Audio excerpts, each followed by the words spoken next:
আমরা এই সংক্রান্ত আলোচনা কিন্তু মিনিস্ট্রিতে করেছি। আমরা যথার্থ প্রস্তাবনা দিয়েছি। আপনি কোন দেশের এক্সাম্পল নেবেন? আপনি পাশের কান্ট্রি ইন্ডিয়ার এক্সাম্পল নেবেন, আপনি পাকিস্তানের এক্সাম্পল নেবেন, আপনি ইউরোপীয় কান্ট্রিগুলোর এক্সাম্পল নেবেন, আপনি অস্ট্রেলিয়ার এক্সাম্পল নেবেন, আপনি যে কোনো দেশের এক্সাম্পল নিয়ে সেই দেশের যে প্রকৌশল সিস্টেম সেটাকেই বাস্তবায়ন করেন, তারা একটিও মানবে না। তারা মানবে তাদের সিন্ডিকেট। তারা সারা দেশ ব্লক করবে, তারা মব সৃষ্টি করবে, তারা পুলিশের উপর আঘাত করবে, তারা সরকারকে বাধ্য করবে সেটা মানে নিতে। তাদের স্টাইল একটাই।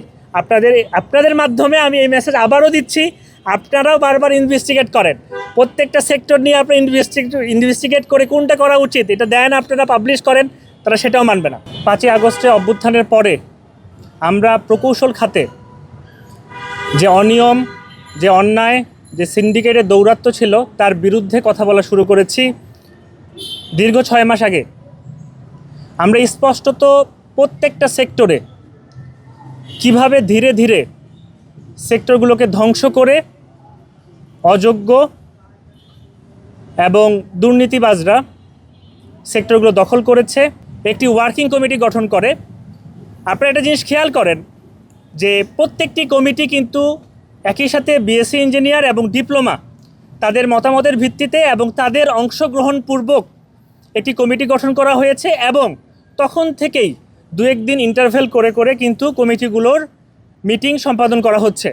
এবং প্রত্যেকটি মিটিংয়ে আমরা প্রকৌশলী অধিকার আন্দোলন থেকে প্রতিনিধি 6 জন এবং ডিপ্লোমাদের পক্ষ থেকেও প্রতিনিধি অংশগ্রহণ করেছেন এবং সেখানে কিন্তু পূর্ণাঙ্গভাবে আমরা আমাদের দাবির যৌক্তিকতা এবং ডিপ্লোমারা তাদের দাবির যৌক্তিকতা পেশ করেছে।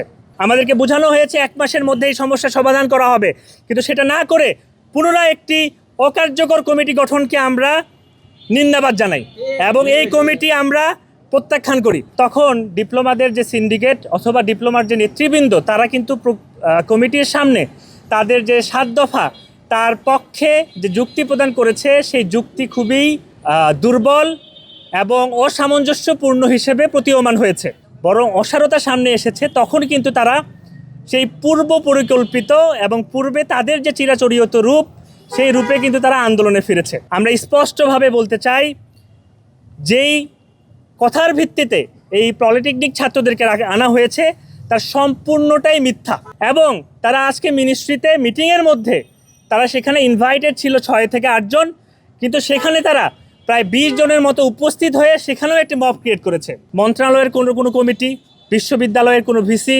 অথবা তাদের নিজস্ব প্রতিষ্ঠান প্রধান তাদেরও কোনো সিদ্ধান্ত মানতে তারা নারাজ, বরং তারা চায় তারা যেই স্টাইলে প্রকৌশল সেক্টরকে ধ্বংস করেছে তারা সেটা বলবৎ রাখবে।